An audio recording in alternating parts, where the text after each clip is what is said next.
Have you ever done a favor for someone, fully believing you're acting out of pure kindness, only to feel a tiny, secret sting of disappointment when they don't react as expected? That sting reveals the risk of self-focus. It happens when what we do and how we give becomes secretly tied to what we might get back. Suddenly, our attention shifts away from the person we claim to be helping and locks on to our own expected return. The relationship gets bogged down by intermediaries. We stop connecting directly with the other person, and instead, we connect with the channels of delivery, their praise, a return favor, or the spiritual validation of feeling like a good person. To untangle this, we look to a 300-year-old tradition of Chassidic wisdom. These teachings use parables to map out the hidden mechanics of human psychology.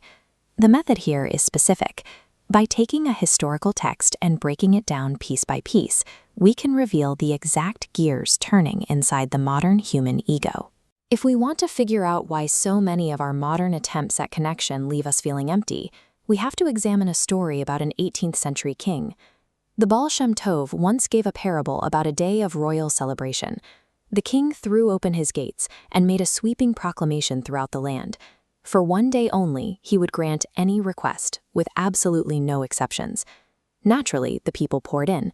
Thousands rushed the gates, desperate to take advantage of the offer. One demanded power, another asked for dominion over lands and armies. Others requested wealth beyond counting. One by one, they approached the throne, and one by one, they left entirely satisfied, tightly clutching their new physical gifts. This schematic represents how the Lubavitcher Rebbe interprets the crowd. Those masses are us. They represent our default transactional human state when approaching a relationship. The critical error the masses make is mistaking the channels of delivery for the ultimate source. They fixate on the ministers and the wealth. They have no interest in the king. They only want what he produces. Whenever we enter a relationship solely to extract its resources, its benefits, or its validation, we remain completely disconnected from the actual person sitting across from us. And then the narrative suddenly shifts. From the back of the highly satisfied crowd, a single timid man steps forward. His singular request breaks the pattern. He asks for zero wealth. He requests no power.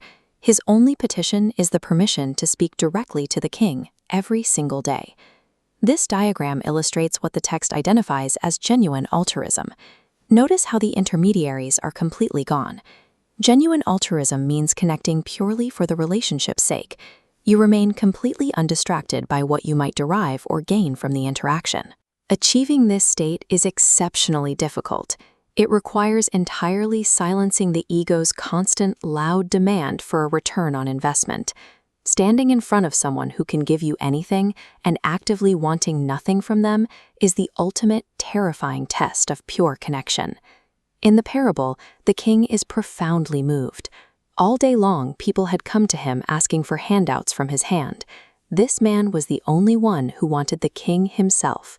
The king immediately welcomes the man into his personal chamber. He grants the daily audience, and then, entirely unprompted, gives him everything the others had requested as well. We have to be careful not to misread this. The man's request was not a clever hack or a manipulation tactic designed to secure the treasure by playing hard to get.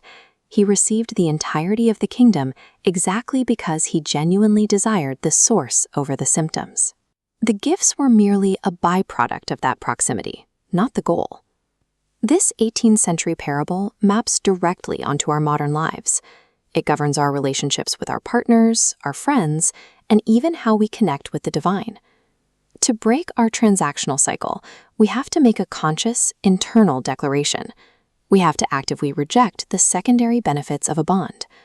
As the text outlines, the return to pure connection starts with one statement: I will choose the king.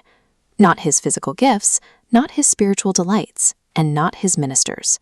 Just him. True fulfillment and total connection only arrive in the exact moment we strip away our desire for what a relationship can do for us and simply choose the relationship itself.